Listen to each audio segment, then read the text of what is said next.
So we are very blessed today to have Benita Matofska here. She's just, I don't know how long ago it was, but I know I was going to lots of meetings on Zoom as she was dashing around the globe, telling everyone about the book that she had written with Sophie Scheimold, who I think is here today. Hopefully she is. Generation Share. You can go and get that from all good bookshops. I'm sure Benita will shove a link in later. I'm going to hand over to you now, Benita, and tell people about who you are and what you're passionate about. Stop the share. Well, Jill, thank you so much for inviting me to come and share today. First of all, I just want to say, Jill, you look stunning, fantastic, and I just felt absolutely compelled to say that. Love the blue, the shiny velvet, and you talked about the love, and that's just really emanates from you. So I couldn't start this without a mention of that.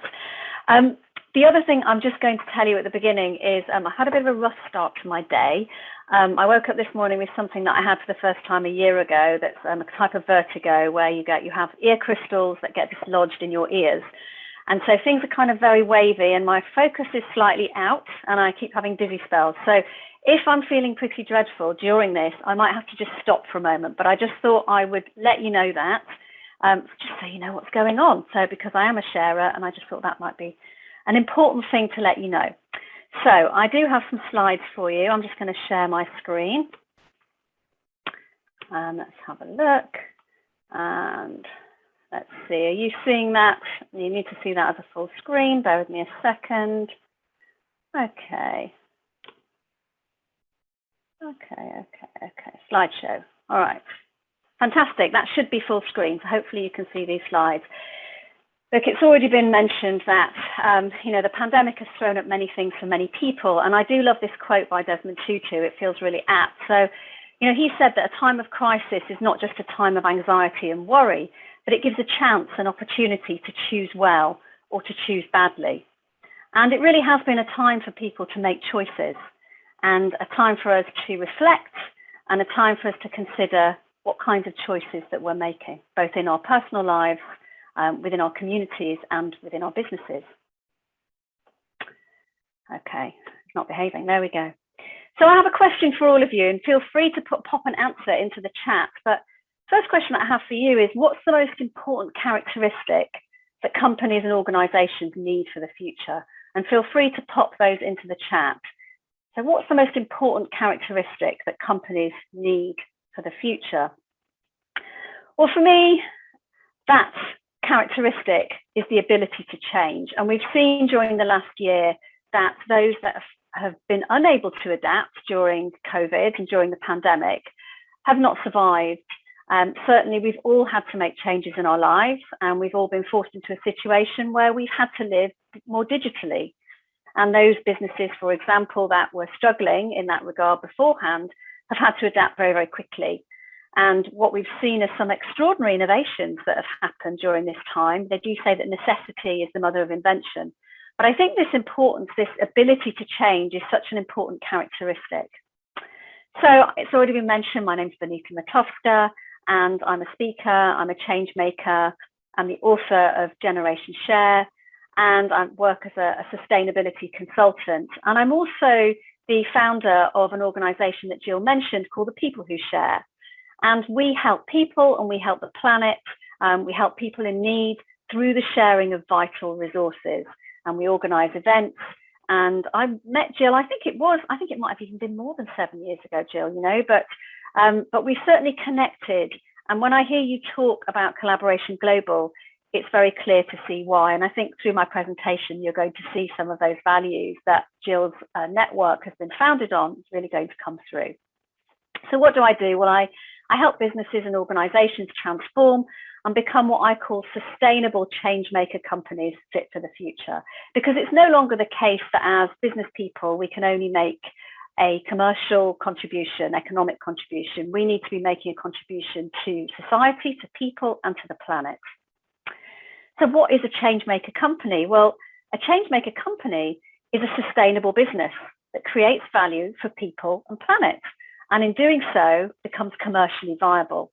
And what we're seeing now is that there is a huge link between those businesses that are giving back, that are more conscious and more aware of the planet in which we live, and the people that we serve and cater for and work with and collaborate with. And in changemaker companies, what they do is they embrace new systems, new approaches, and new ways of working. So it's already been mentioned that along with Sophie Scheinwald, we together created this book, Generation Share. And the idea behind Generation Share was to celebrate and showcase the changemakers all over the world who are creating transformation for their communities. They're sharing and collaborating in lots and lots of different ways, and they're really doing something for people and planet. And through the people who share, as I mentioned, and the network, Sophie and I were able to connect with and meet some extraordinary changemakers. For the book, I interviewed 200 changemakers, over 200, and Sophie took some incredible photos. And I will, at some point, I'll show you. I'll give you a little glimpse of the book itself once we finish with the slides. I should also mention that the key thing that the people who share is known for, and one of the ways in which Jill and I have connected, is for something that we do annually called Global Sharing Week. And this is an event. It takes place. It's more than an event. It's a calendar event, but it's a week of the year called Global Sharing Week. It takes place at the beginning of June. And we have people from all over the world who share in lots of different ways.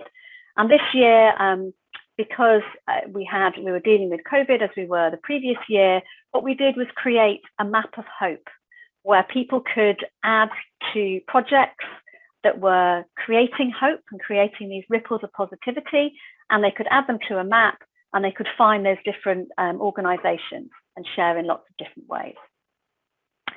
So through this journey of Generation Share, I mentioned that Sophie and myself had the opportunity to meet some extraordinary changemakers.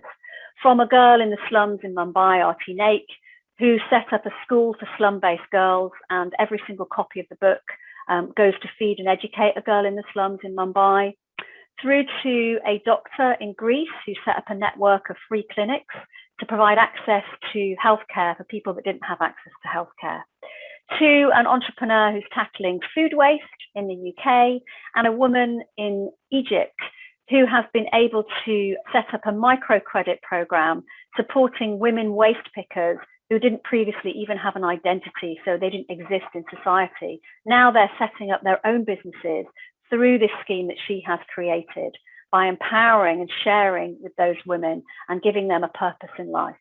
So extraordinary change makers. Now, what this journey taught me was that change makers have 6 different characteristics. And this is what I really wanted to share with you today. And I hope some of this is useful for your businesses.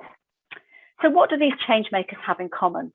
Well, I mentioned 6 characteristics. The first one is the ability to share and collaborate. And the fact that you're all here at Collaboration Global tells me that you are all sharers and all collaborators, because change makers are inherently sharers. They share resources and they enable the sharing economy, the building of a more equitable, fairer, caring, sharing society where we share available resources in any way that we can. So what does this mean for your business? And I've got some questions that I'm posing as we're going along, and then we've got kind of big question at the end that will hopefully kind of encapsulate everything that I've talked about. So these are just something to think about. You know, how are you sharing, partnering, and collaborating? How are you embedding the sharing economy in your business? And what's your collaborative advantage? Because we know that collaborative skills are the most important skills that we need to do the work that we do. I've got some examples here. How we might be sharing. Some of our businesses might be about selling products, and we're seeing a new rise in sustainable consumption is re-commerce. How can we sell the secondhand goods market, and how can we resell items to extend the life of the product? We're also seeing rental models. Perhaps our businesses could also become services, so products as a service. And there are some examples of some rental models.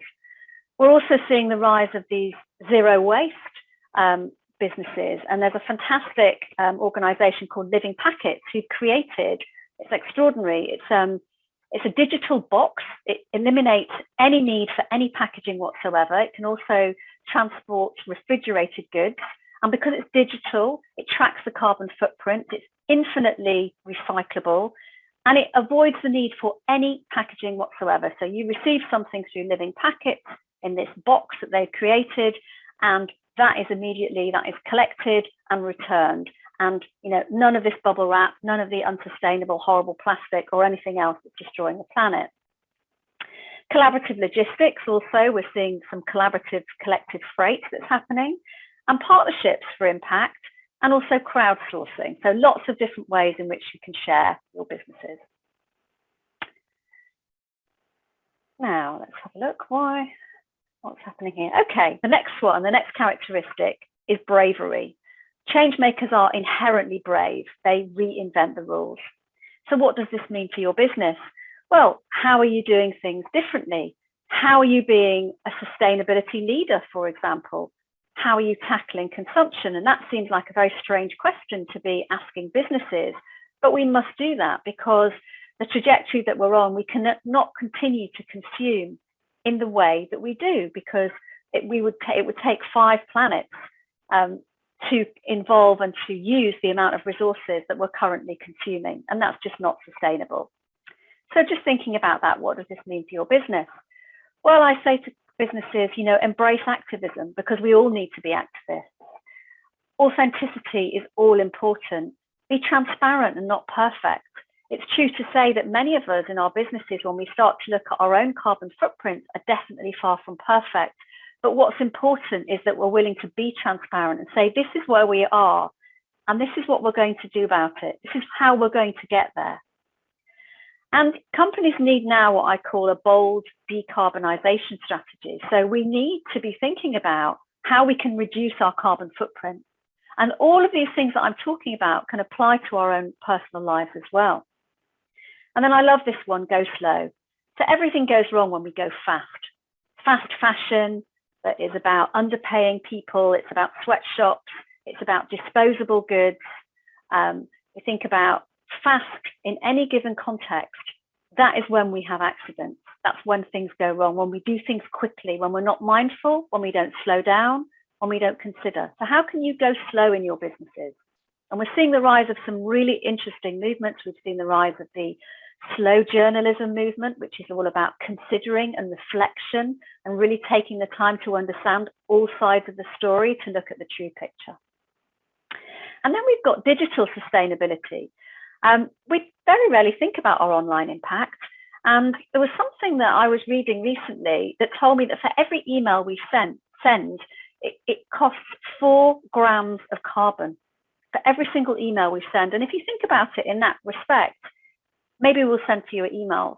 Maybe we'll think before we do that, before we send someone 5 emails in a day, whatever it might be. But we also need to consider that all of this online activity that we have obviously had to engage in the last year or so during COVID has an impact. And, all the servers, all of the, everything that it takes to power the internet in every single way is also carries a carbon cost with it. And we really need to think that. There's an amazing company called Climatic. And what it does is it helps you and your business to be able to reduce that online digital carbon footprint. This is one that I really love, and it's particularly relevant to retailers. And this is about eliminating returns. So retailers have something like 30% of their costs are attributed to returning items. And how many of us have bought things online that we receive them and they have to go back for one reason or another? So there's a company called New Mine, and what they say is that there's no, a good return is no return, is when you have zero returns. And so they're all about eliminating returns, finding ways in which we can make more careful choices about the things that we purchase, so we don't have to have all the shipping and all the pollution and all the damage that goes along when we act in that quicker way, when we're making those quick decisions that are perhaps not so well informed. The next characteristic, which I've already mentioned, is about being adaptable, this ability to change. And change makers are inherently adaptable. They know they need to change in order to survive. So what might that mean for your business? Well, how could you change your brand to support the planet? How can your company become an agent of change? I like to think that businesses have a huge amount of power. If you think about some of the large companies, they have more power than single countries in some cases.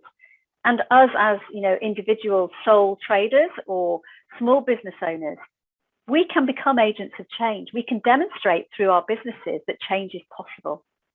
And this question, and people don't necessarily always think about this in the context of a business, but how are you changing lives? Because through the actions that you take in your business, there are all kinds of ways in which you can change lives. Social enterprises, for example, have inherently in their business models a sharing component where they are supporting a group of people, for example, who may need that support.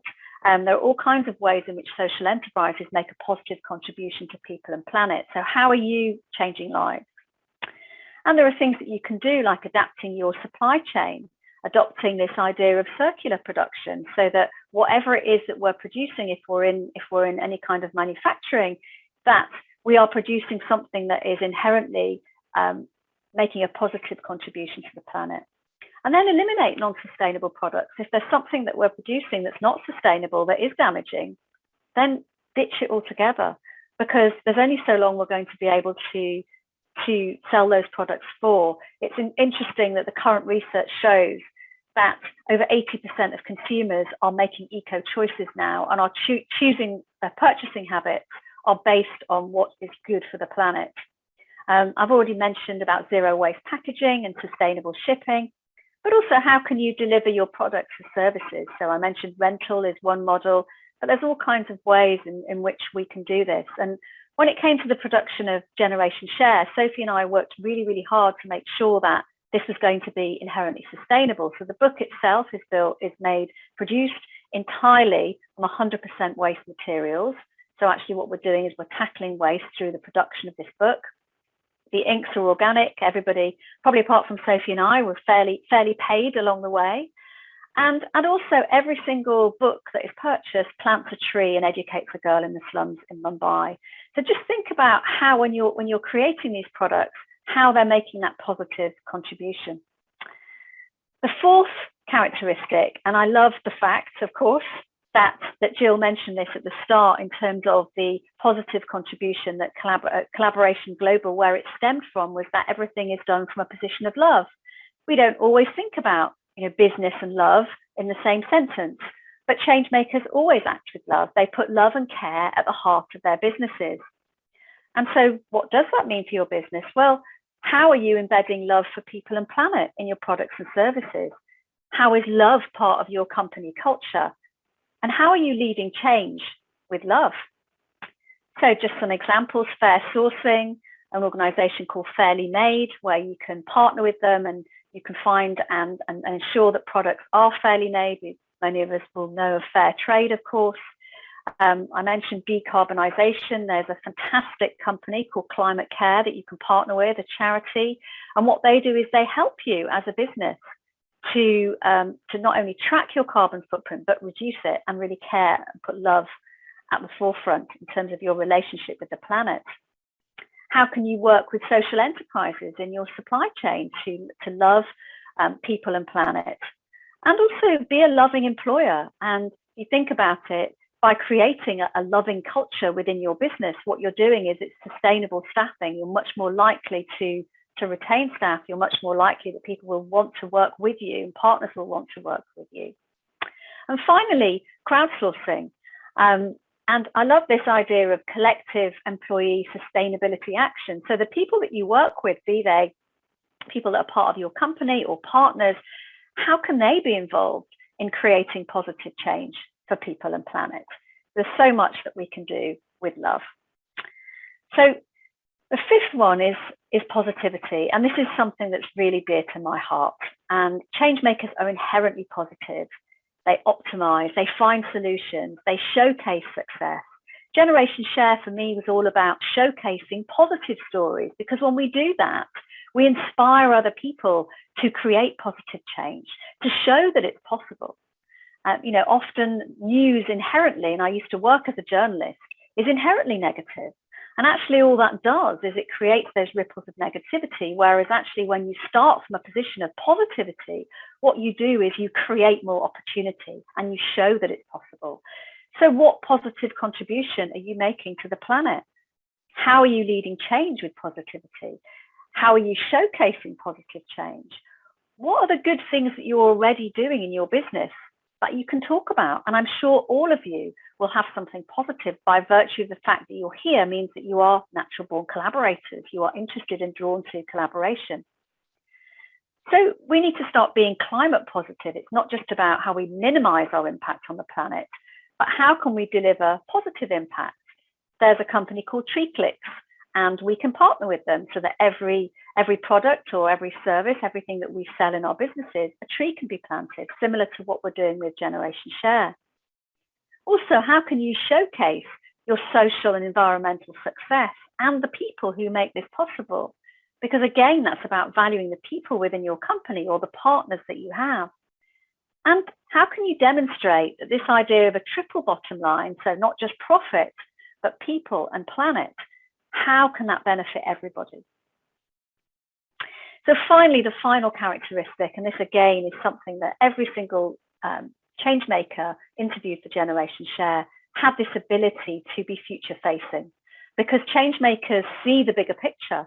They act systemically. They understand that the decisions that we need to take need to be for the long term. So how are you looking at the bigger picture? What are you doing to create value for the future? And how could your business help to build a better world? Well, I love there's a fantastic company called Future. It's all about future proofing, and it's called Powered by Future. And what this organization does is they help businesses become B Corps. And I don't know how many of you know about B Corps. B Corps are benefit corps. So inherent in your business model is this contribution, this positive contribution to people and planet. And that's how you report. So it's a formal legal structure, and you go through a process to become a benefit corp, a B Corp. And Powered by Future help you through that process.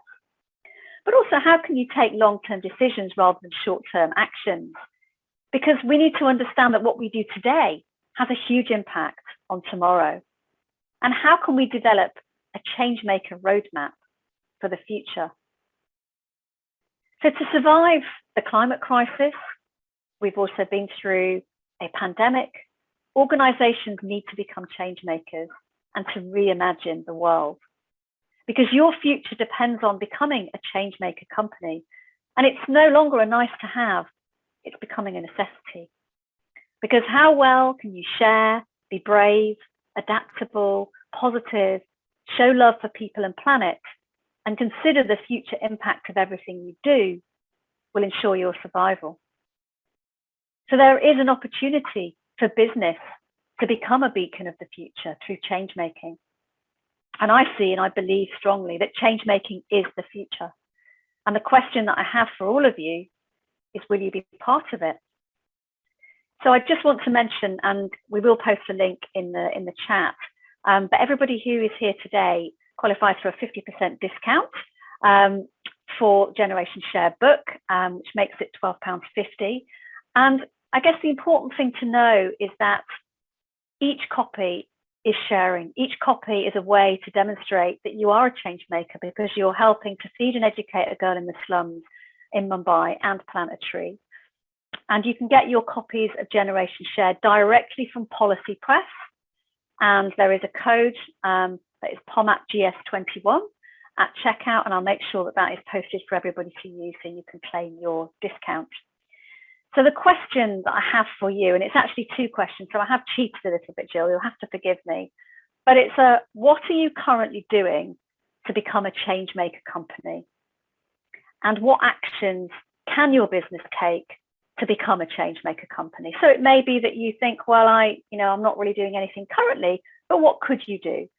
So what are you currently doing, or what could you do to become a change maker company?